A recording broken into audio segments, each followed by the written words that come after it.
আসসালামু আলাইকুম। আমরা এখন কথা বলবো বর্ণের পরিবর্তন নিয়ে। আমাদের ১৪টা ব্যঞ্জন বর্ণের ভিতর থেকে ৪টা বর্ণের উচ্চারণ কিছুটা পরিবর্তন হয়ে যাবে। দেখেন শুরুতে আমাদের এখানে কি আছে? শুরুতে আছে গীয়ক। আমরা জানি গীয়কের ২ টা উচ্চারণ। যদি গীয়ক শব্দের উপরের অংশে থাকে তখন আমরা এটাকে পড়েছি গ এবং নিচের অংশে থাকলে তখন আমরা এটাকে পড়েছি ক।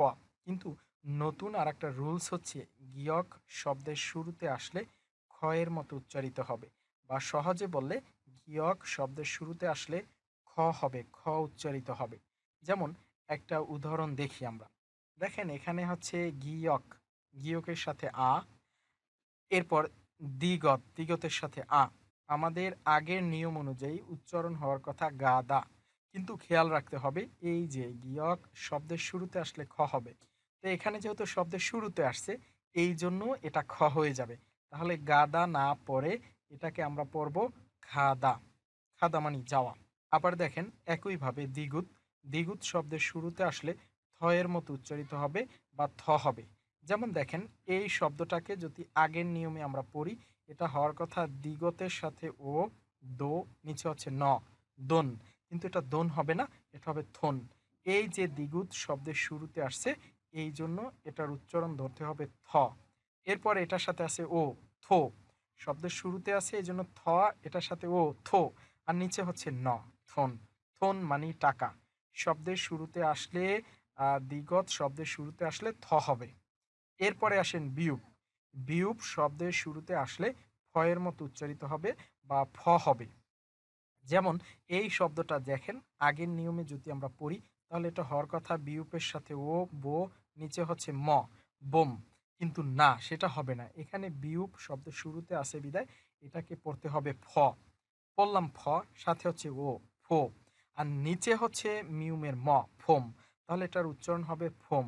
ফোম মানে বসন্ত। একইভাবে দেখেন এটা হচ্ছে জিউত। জিউত শব্দের শুরুতে আসলে স এর মতো উচ্চারিত হয় বা স হবে। সহজে বললে স হবে। যেমন এখানে লেখা আছে দেখেন, আগের নিয়মে পড়লে এই শব্দটার উচ্চারণ হওয়ার কথা জিউতের জ সাথে হচ্ছে অ, জ। এরপর নিউনের ন সাথে হচ্ছে উ, নু। আবার নিচে নিউনের ন, নুন। তাহলে জনুন হওয়ার কথা। কিন্তু জনুন হবে না, যেহেতু জিউত এখানে শব্দের শুরুতে আসছে এই জন্য এটাকে এখন স ধরতে হবে। তাহলে হয়ে যাবে সনন। তাহলে মূল কথা হচ্ছে ১৪টা বর্ণ থেকে এই ৪টা বর্ণের উচ্চারণ ঘুরে যাবে বা পরিবর্তন হবে গীয়ক শব্দের শুরুতে। মানে সেন্টেন্স না, কিন্তু আবার একটা সেন্টেন্সে বা একটা বাক্যে অনেকগুলো শব্দ থাকতে পারে। প্রত্যেকটা শব্দের শুরুতে আসলেই তখন এটাকে আমরা খ বলবো। দ্বিগুত শব্দের শুরুতে আসলে থ বলবো। বিয়োগ শব্দের শুরুতে আসলে ফ বলবো। জিউত শব্দের শুরুতে আসলে স বলবো।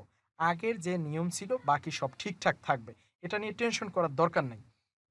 এখন কথা হচ্ছে তাহলে আগে যা আমরা পড়েছি যে আগের নিয়মে এটা হওয়ার কথা গাদা, সেটা কি ভুল হবে?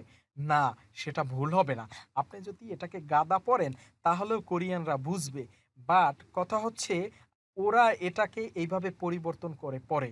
ওরা গিয়ককে শুরুতে খ এর মতো পড়ে, দ্বিগুতকে থ এর মতো পড়ে, বিয়োগকে ফ এর মতো পড়ে এবং জিউতকে ছ এর মতো পড়ে। তো আপনি যদি এই ৪টা বর্ণ পরিবর্তন করে পড়েন তাহলে লিসেনিংটা ভালো বুঝবেন। লিসেনিং শুনে বুঝতে পারবেন এবং ওদের কথাও ভালো বুঝতে পারবেন। এইজন্য আমরা এই ৪টা বর্ণ পরিবর্তন করে পড়তেছি এবং আমি যখন আপনাদের বই পড়াবো আমিও কিন্তু এই পরিবর্তন করে বলবো। তাহলে আপনাদের আমার কথাও বুঝতে সুবিধা হবে।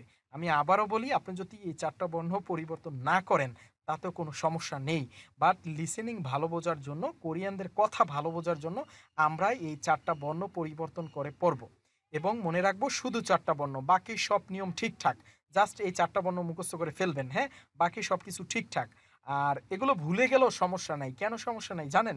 ওই যে আমি পড়ার সময় বারবার এই পরিবর্তন করে শব্দগুলো উচ্চারণ করব, তখন আপনাদের এমনিতেই মনে পড়বে। তাহলে মূল কথা হচ্ছে গীয়ক শব্দের শুরুতে আসলে এটাকে খ পড়ব, দ্বিগুত শব্দের শুরুতে আসলে থ পড়ব, বিয়োগ শব্দের শুরুতে আসলে ফ পড়ব এবং জিউত শব্দের শুরুতে আসলে ছ পড়ব। আশা করি বিষয়টা আপনারা বুঝতে পেরেছেন। আর যদি বুঝতে না পারেন তাহলে অবশ্যই আমাকে জানাবেন।